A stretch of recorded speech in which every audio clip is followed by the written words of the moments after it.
We're at Bhagavad Gita overview. Today is the 6th of November. Doing chapter 7. To do 7.12. Yeah, so then we can complete the entire section. Introduction, page number 1. Om Ajnanatimirandhasya Jnananjana Shalakaya Chakshurunmilitam Yena Tasmai Shri Guruve Namaha.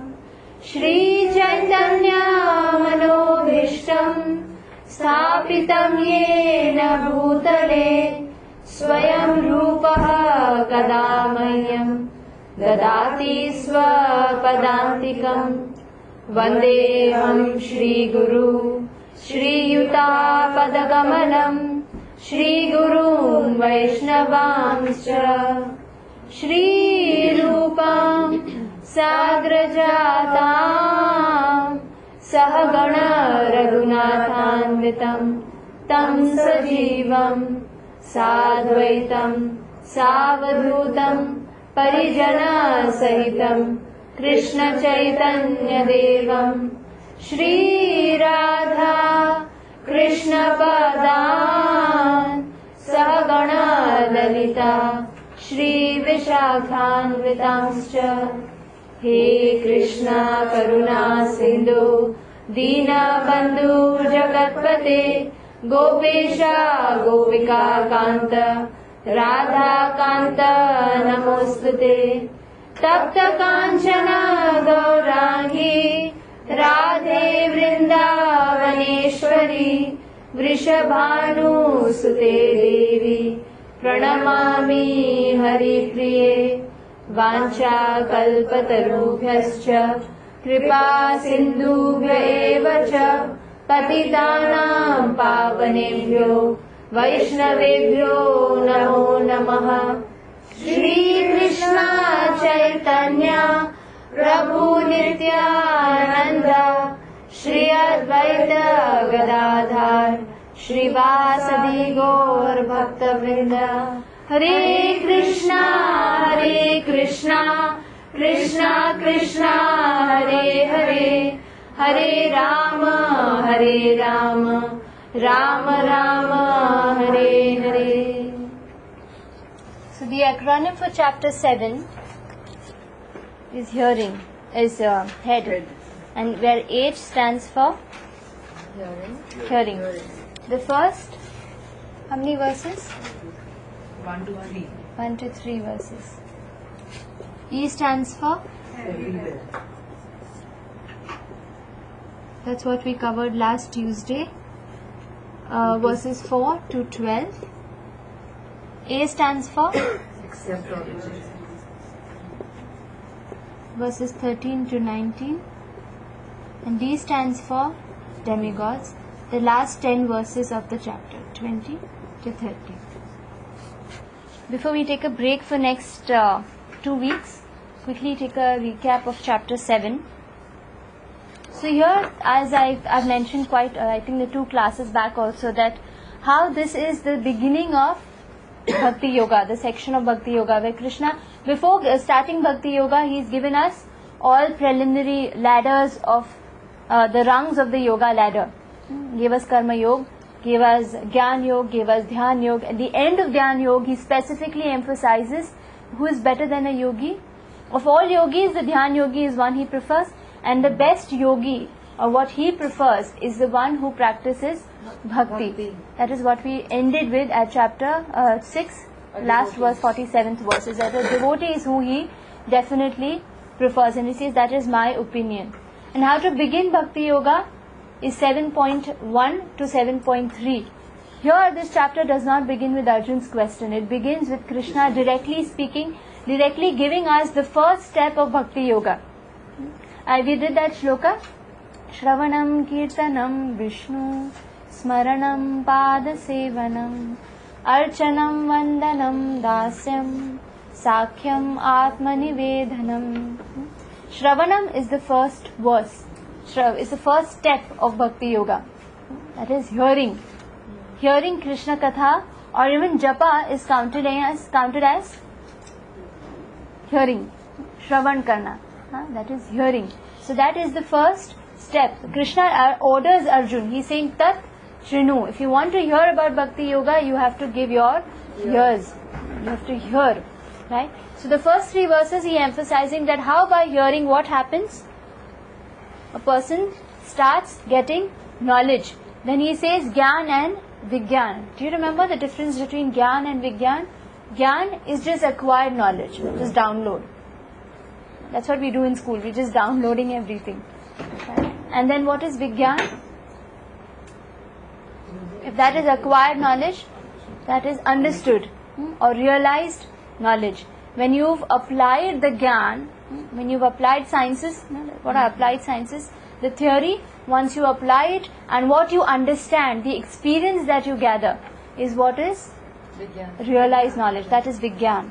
He says, and then he says, I'll give you complete knowledge about the material and spiritual, both phenomenal and luminous.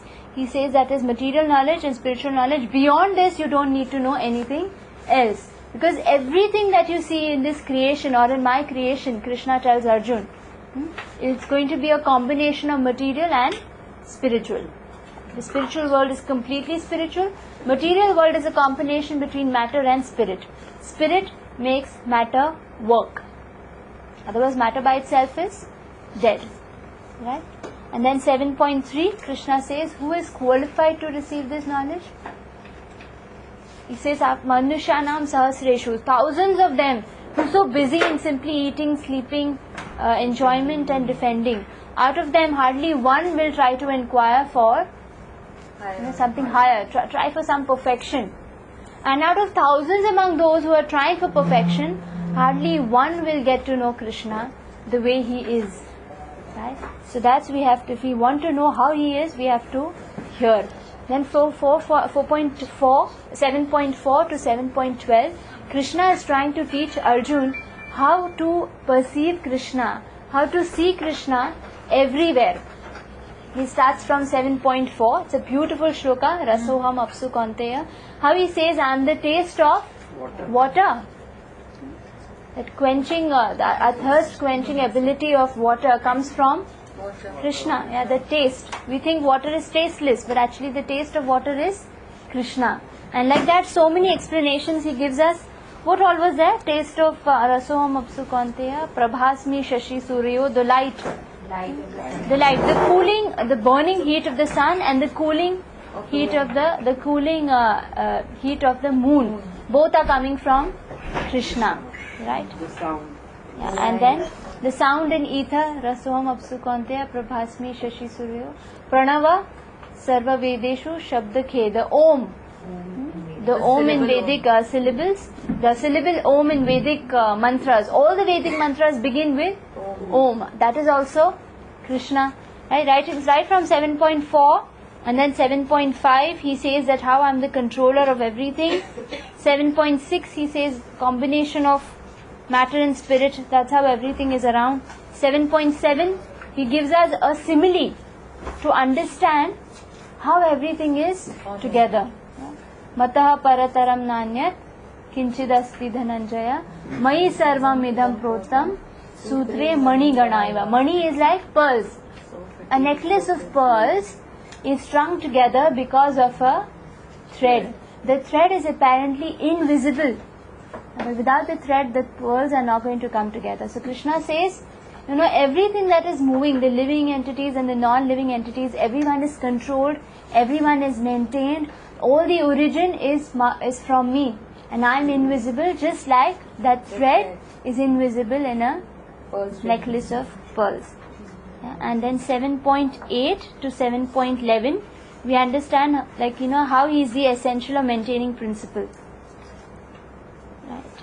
I think 7.4 was not Rasoham. 7.8 is 7.8, 7.9 he speaks about the Punya Gandha, the original fragrance of earth. Although a rose seed, and if you see any other flower, jasmine maybe, both of them have such different fragrances. They derive that fragrance from the earth. When earth and water is mixed, sometimes you get this original fragrance The earth by itself is not fragrant, but that how these flowers are picking up the fragrance, they're taking it out of the earth. So that punya gandha, that original fragrance is Krishna. It's so original. Then essence of fire is the heat. That's how we can cook, that's how we can digest. So that essential principle is Krishna. Again, ability of a ascetic to tolerate. The ascetics, the penance of the ascetics, that is also from Krishna. Ability of man is from Krishna. Life, the energy principle of all jivas, everything living is Krishna. 7.10 he says how he is the seed for everything, for all the 84 lakh species, yonis. And 7.11 he ends his description by saying that he is the maintaining principle. And 7.12 he is summarizing everything, and then he is giving us a glimpse of the next section of although he being present everywhere, he is maintaining everything, still people are blind, they cannot see Krishna. He gives a glimpse of that accept reject part. So we'll quickly go through this verse 7.12, and then at 11:45 we'll begin our revision. Everyone's expression for the photo. We were supposed to start today. I couldn't read over my work. No problem, it's an open book thing. We'll read today. 7.12. Yeah. Ye chaiva satvika bhava, rajasas tamasasche, matta eveti tan vidhi, natvaham teshu te mayi. Translation together, start. Know that all states of being, be they of goodness, passion or ignorance, are manifested by my energy. I am, in one sense, everything, but I am independent. I am not under the modes of material nature, for they, on the contrary, are within me. Right? So here he says all states of being are manifested by my energy, whether they are in goodness, they are in passion, or they are in ignorance. All of them have to depend on Krishna. And in one sense he says, I am independent. Everything is depending on me. Am I dependent on them? No. Right. So he says, I am not under the modes of material nature. A lot of times people think that just like how I am under the modes of material nature, Krishna is also getting married to so many princesses. He is performing Ras Leela, he is doing so many activities. It's out of killing so many demons, it's out of passion, it's out of ignorance. But that's not the case. Krishna is saying it very clearly here. He's saying that I am the one who is controlling these modes. These modes do not control me. That's the difference between a jiva, a tiny jiva, and Ishwar. That's the difference between Atma and Paramatma. Paramatma is always free. When the king, when he enters a prison, what is it for? Simply for inspection. He just comes to supervise, just comes to inspect. Sometimes he goes into the prison just to check whether everything is functioning properly. If the prisoners think that, oh, ye bhi, what if they think that even the king is a part of? No, the king is above all the laws. He is the one who makes the laws. Simply seeing him in the prison house, if the prisoners think that, oh, now he is also under, he's going to be cuffed, now he's going to be chained. No. Krishna doesn't have a material body. He is complete soul. He is full Satchidananda. We are like that dolls. You remember I was mentioning this, that you have these Barbie dolls and you open it and there is chocolate inside. Right? We like that. Made of a material body outside and then the soul is residing within. Right? And Krishna is a candy doll. And if you open it anywhere, everywhere there is just this chocolate, there is just sugar candy. And if you eat it from any side, it's sweet. So Krishna is like that. He is a complete Sat Chit Ananda Vigraha, as it is said in Brahma Samhita. And then here, we are trapped in this material body, just like a bird is trapped in a cage. So that's the difference. We are trapped by three modes of material nature. Either sometimes in goodness, sometimes in passion, sometimes in ignorance. And most of the time a mixture of all three. Okay. So here I'll stop and we'll quickly do a recap. What is the next section? It's called accept or reject. It's verses 13 to 19. So here Krishna, I'll just read it from different notes. If God can be perceived everywhere, that is what the section between 7.4 to 7.12 is, and His existence is so strikingly obvious, why is there still wholesale denial of Him?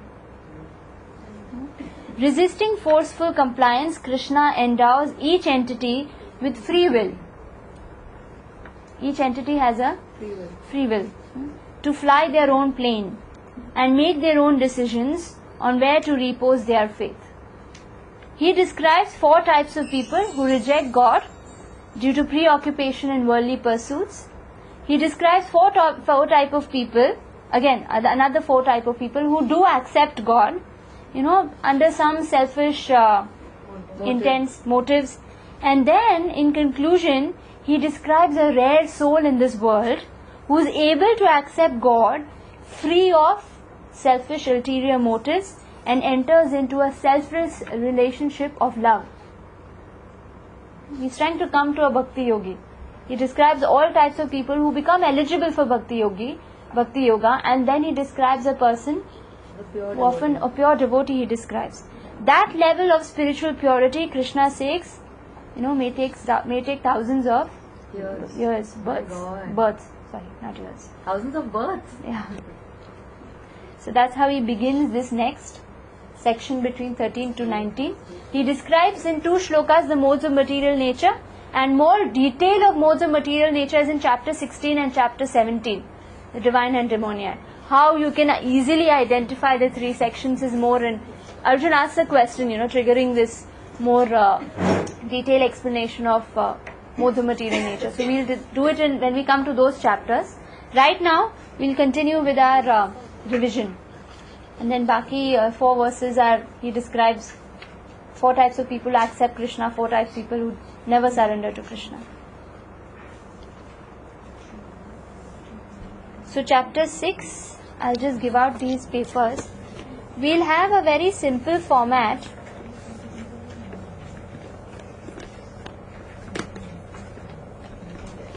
You can open your book, chapter 6.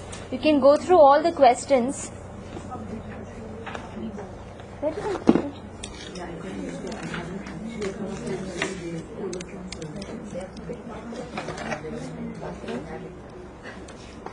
So we'll keep a simple format.